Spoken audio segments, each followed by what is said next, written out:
Oops.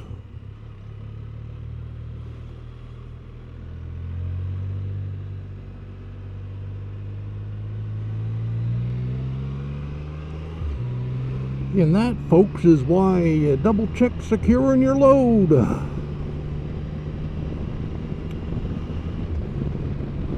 Kind of hard to look cool in a situation like that. Like some of the stuff I've seen down at the boat ramp. Yes, indeed.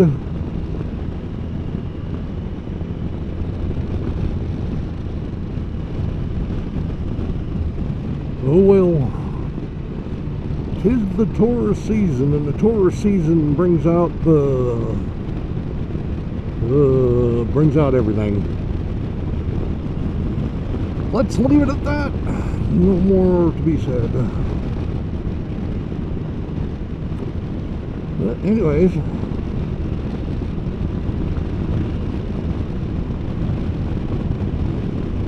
so an update on the Spyder and the camper and the goings on. Oh, the story's probably going to have a happy ending, but I'm going to take a few more chapters to get there. Yep. Went out and saw the place where I used to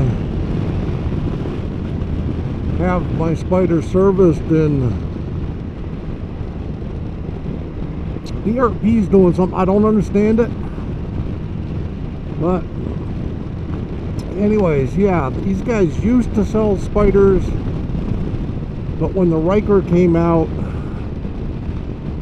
BRP was going to make them put in like a $10,000 investment, and their volume just wasn't big enough to warrant that type of investment. They sell a few a year, and their profit margin isn't that great. They do make money on the back end on the service and stuff, but it's basically take 2 or 3 years to pay off the investment to sell somebody else's product. I don't understand, but and to compound the issue, they gave this dealership 18 months. I think they actually went a little over, where they could continue to tie into the Spyder information systems and whatnot, and get parts and continue to service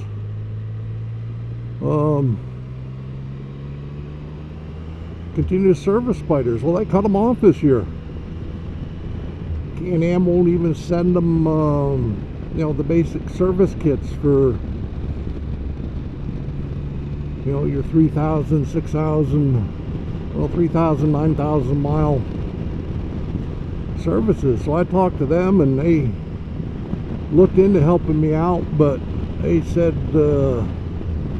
they couldn't guarantee what I was saying was true, and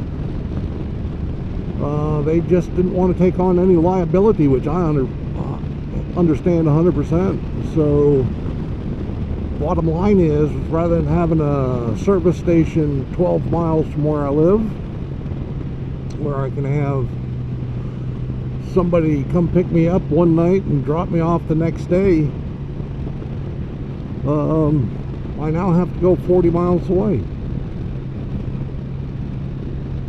Not a happy camper about that. Is, you know, I can,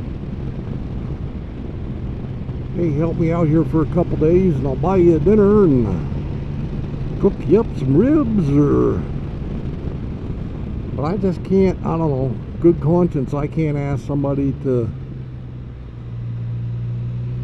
do something like that. If it was once a year, maybe, but you know, there are times when I'm putting enough miles on, and when I retire, I'm going to be putting enough miles on where I might need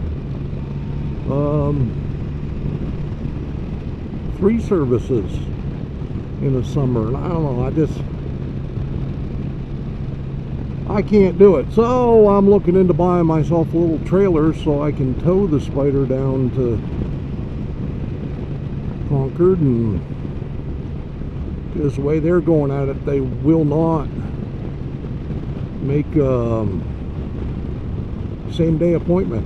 They basically are saying, no, we're gonna need it for a couple days so we can get it into our schedule, and we want to make sure. And yeah, I understand, but they're short on help. So I kind of understand where they're coming from. Can't get too mad about it, because in this day and age where so many people just don't feel like working, they're having trouble hiring mechanics, and Spyders are specialized. So yeah, get a deal with it. So yeah, I'm gonna go out and buy myself a little trailer so I can tow my Spyder down and drop it off and go back a couple days later and pick it up. So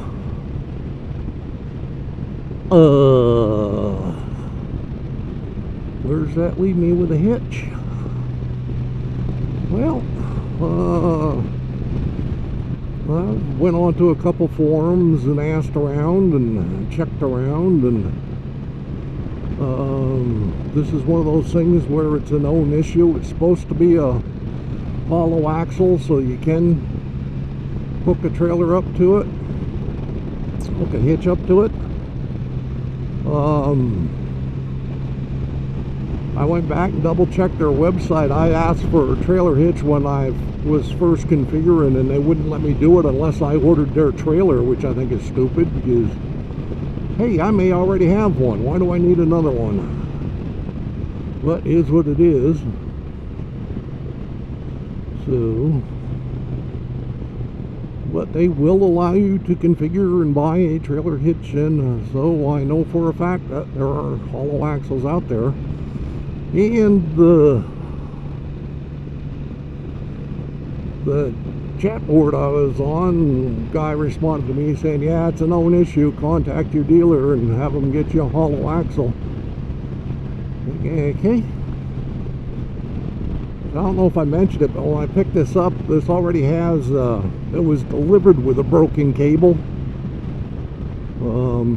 There's a cable that releases the back seat where you can get at like your tool kit and some of the electronics and things like that.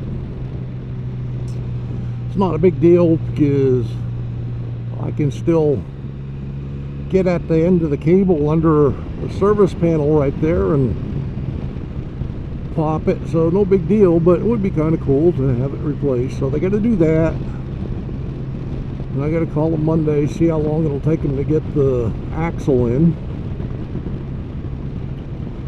and then schedule an appointment. And I may have to have somebody do the 2-trip this year.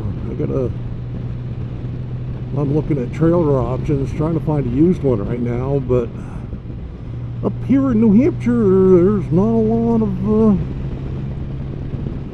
nope, nothing like what I'm looking for. Looking at one of the Stingers that's actually designed for Spyders. And one of the reasons I like those so much is because the way you tie down the Spyder, you're not running the risk of throwing it out of alignment. So I think it's a pretty good system.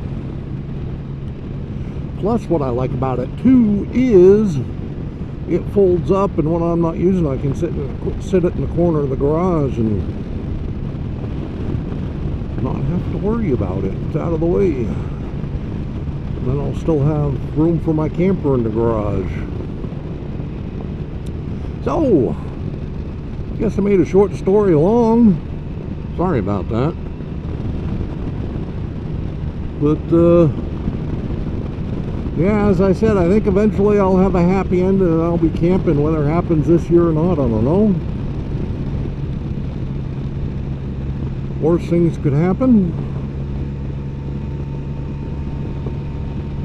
So we'll just deal with it, and if I really want to go camping, I can tow it with my truck. Not the same. Look kind of silly to be like a Peterbilt hauling a little freaking U-Haul. But oh well, is what it is. You got to make do and move on with your life. That being said, hot day today. It's already 84 degrees here in the shade, for God's sakes, and it's not quite 11 o'clock, and that means it's going to be a hot day here in the lakes type region of New Hampshire. Muggy, so I figured I'd sneak out and get a little ride in, and boy am I glad I came this way, because this road is sweet. Love fresh pavement on a twisty turny road. Yeah, just a little ride, probably about 50 miles round trip, 60 miles round trip.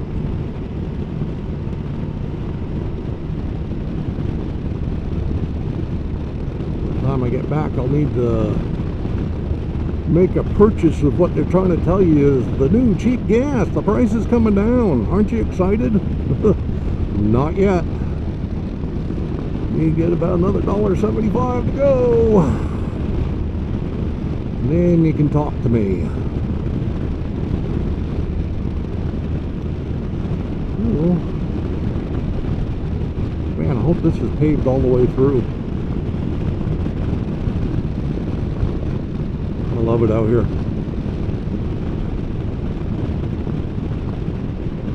Not a lot of traffic.